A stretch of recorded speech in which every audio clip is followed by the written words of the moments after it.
Yang Gilas player mala Terence Romeo na may angas na muling nagpaiyak sa China kilalanin at head coach ng national team ng China sinibak na perwisyo ng husto sa Pilipinas. Yan ang ating mga pag-uusapan para sa video natin na ito.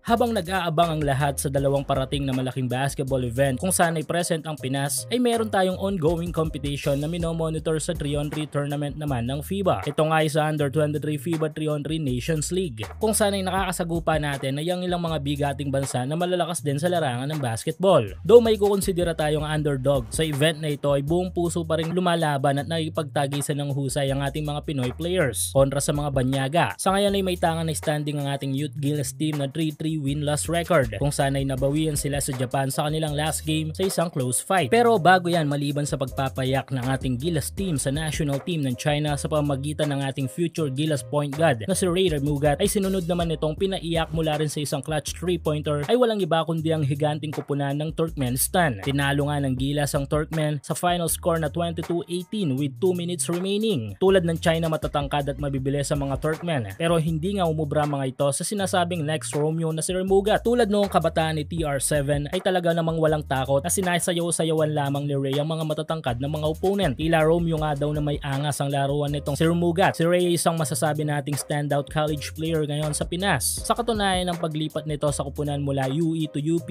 ay talaga namang pinag-usapan sa last UAAP season 85 kung saan ay mas nakilala si Ray sa last UAAP season 85 kung saan ay naitaguyod niya ng malayo sa tournament ang UE at kumamada ito ng mga impressive figures, scoring 16.7 points, 7.9 assists na best figure sa assist sa season na yon at 6 rebounds with 2 steals. Mahusay na floor general to si Ray, may taglay na elite ball handling at ang pagiging shooter nito ay ang magbibigay sa ating national team ng bright future. Dahil dito kay Ray ay mahahanap na kaya ng ating national team ang susunod na TR7?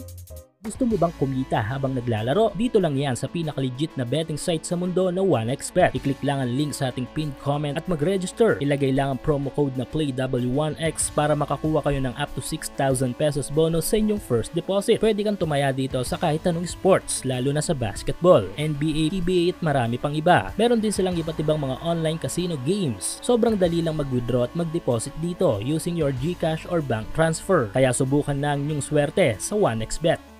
Samantala mukhang sumagad na nga sa sukdulan ng national team ng China. Tumabot na sa puntong sinibak na nga ng mga ito ang Serbian head coach ng mga ito. Nito lang ay kumalat sa social media ang post na ito sa kanyang social media account ng batikang Serbian coach na si Coach Alexander Dordevic at tila nagpapaalam na nga ito sa national team ng China. Kung natatandaan nung coach pa si Coach Alex ng Serbian national team ay may bagay na sinabi ito sa ating pambansang kupunan.